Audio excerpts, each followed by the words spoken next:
It's almost time for the first day of camp, and we can't wait to fire up WCFW for the summer. You definitely don't want to watch our all-new Netflix series with your friends back home and lie about the original movie you never even saw. So seize the day, Camp Firewood, with our roundup of everything you need to know about Wet Hot American Summer before first day of camp. The movie takes place over the course of a single day in 1981, the last day of the 8-week session at a Jewish summer camp called Camp Firewood. We meet a few supervisors and counselors starting their morning routine, including unflappable camp director Beth, nice guy counselor Gerald Cooperberg, known as Coop, and the alluring girls counselor Katie. DJ Artie Solomon, that's me, reminds all the campers that it's their last chance to find summer love and someone to kiss before that evening's big talent show. We also meet Katie's good-looking but shallow boyfriend, Andy, and discover that Coop secretly loves her. Nonetheless, Katie insists she's going to make it her mission to find him a girlfriend. Well, then I guess I'll cancel that order of onions and Lindbergh cheese I made for lunch today. Haha. Yeah. Smooth. Beth strikes up a new friendship with Henry Newman, an astrophysics professor spending some time in a cabin near the camp. Coop grabs breakfast with his friend Victor, who's hoping to spend his final day at camp hooking up with the flirtatious Abby Bernstein. Victor has a run-in with Jean, a troubled cook and Vietnam vet who constantly treats his subordinate Gary to foul-mouthed tirades, during which he occasionally reveals too much information. Do you know where the powder packets are? Yeah. In the pantry over the sink, right next to my bottle of dick cream. Wait.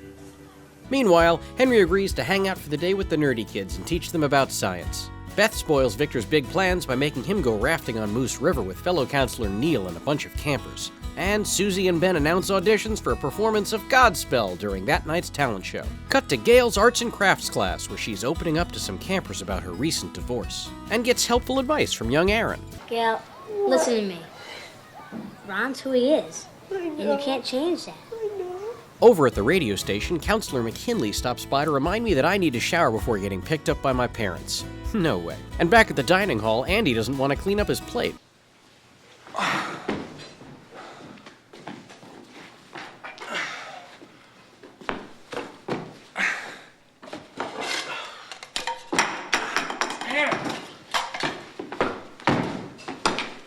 Oh, and we can't forget about Steve. He thinks he's an alien. Meanwhile, Beth pretends to like astrophysics to get closer to Henry, and consults Katie for advice on looking hot, while Andy ignores his lifeguarding duties to cheat on Katie with Lindsay, played by Elizabeth Banks. Big cast in this thing, right? But when a camper promises to tell Beth about Andy shirking his duties, there's only one option left.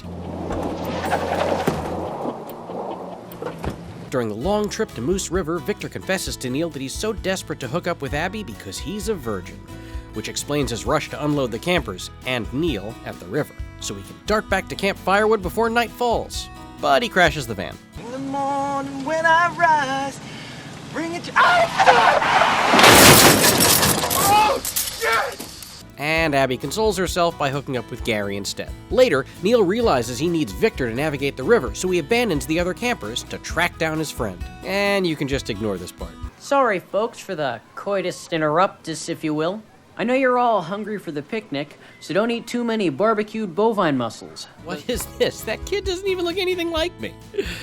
Anyway, down at the lake, JJ and Gary spy some of the girl counselors going for a swim, but McKinley cuts out before it even gets going. They think it's because he's shy around girls and needs to get laid, but he's actually sneaking off to have hot gay sex with Ben, right before their marriage ceremony. Aww. Beth tries to engage with Steve and invites him to perform at that night's talent show, upsetting producer, director, choreographers Ben and Susie. Oh, she always wins! Pick it. Stop picking it up! Beth and Henry start getting closer, and he confides that he needs to make his mark in astrophysics soon to earn tenure and keep his job. When she promises to put in a good word with his dean, they share a first kiss. JJ and Abby have the same idea at the big Capture the Flag game, even further complicating Victor's plans. Meanwhile, the fickle Andy grows tired of Lindsay and breaks up with her, losing yet another camper in the process. With Andy nowhere to be found, Katie goes for a walk with Coop to his special place, where he goes to be alone. They trade clothes for a while, then kiss, with goats around.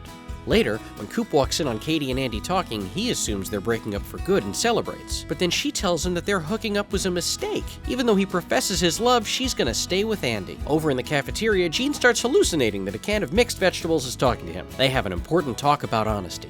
Look, Jean, I've never told anyone this before, and I can suck my own dick. There, I said it. I was honest. Which encourages Gene to open up to all the campers about his desire to hump the fridge. It goes surprisingly well, as does the foreshowering of me, Artie, once dinner is over. Before the talent show can begin, Henry and the science kids make a horrifying discovery. There's a renegade piece of the former space station Skylab falling straight towards the camp. Only by building a homemade Skylab tracking device can they save the day. Beth agrees to help. Coop goes to see Andy, begging him to break it off with Katie. Andy tells him to f**k off, leading to some comical business.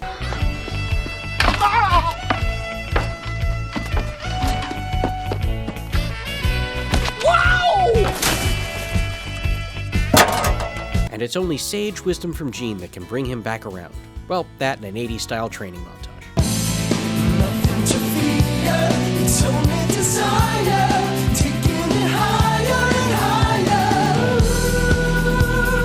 Victor returns to camp on foot to find Abby making out with some kid, and she can't even remember his name. Even worse, Neal reveals that without Victor, the campers are about to go over Devil's Canyon Rapids. Panic ensues, but it's okay, as Victor and Neal get back just in time to save everyone. Off-screen. Somehow. Even though the drive had taken them all day. Let's just get back to camp. Henry's calculations include that Skylab will crash directly onto the rec hall sometime during the talent show, which is starting right now. The talent show's starting right now. Yeah, I just said that. Henry comes up with a plan to divert the wreckage, relying on the 20-sided die of proud Dungeon Master Keith. Meanwhile, fresh from the Catskills MC, Alan Shepard kicks off the talent show. It's interrupted by Gail's ex, Ron, but she sends him packing with moral support from Aaron. Then it's time for Susie and Ben's big musical number from Godspell, Day by Day. Day bidet. It gets a typically warm reception. But when Coop shows up sporting his new look after Gene's training regiment, all eyes are on him. He tells Katie that he's leaving camp forever to see the world and gives her a gift. Katie sees that the present is Coop's beloved flannel, and she understands that she really does love him. Meanwhile, it's Steve's turn at the big show. His talent is an out-of-control windstorm. Or maybe that's Henry's machine. One of those. Either way, the chunk of Skylab crashes safely away from the rec hall and the day is saved. Plus, Steve becomes the most popular kid at camp. And Andy gets rejected by everybody. The next morning, it's time to bid a sad goodbye to another great summer. Henry has won the Hopkins Award for averting the Skylab disaster. Plus, he's going to Florida to take a new job with NASA and bringing Beth with him, which works out nicely because, you guys, Beth is pregnant! Gail and Aaron are also leaving to start their new life together. Sadly for Coop, Katie ditches him for Andy, yet again, because he's so much hotter and all. And that's it! Wow, kind of a bummer right there at the end.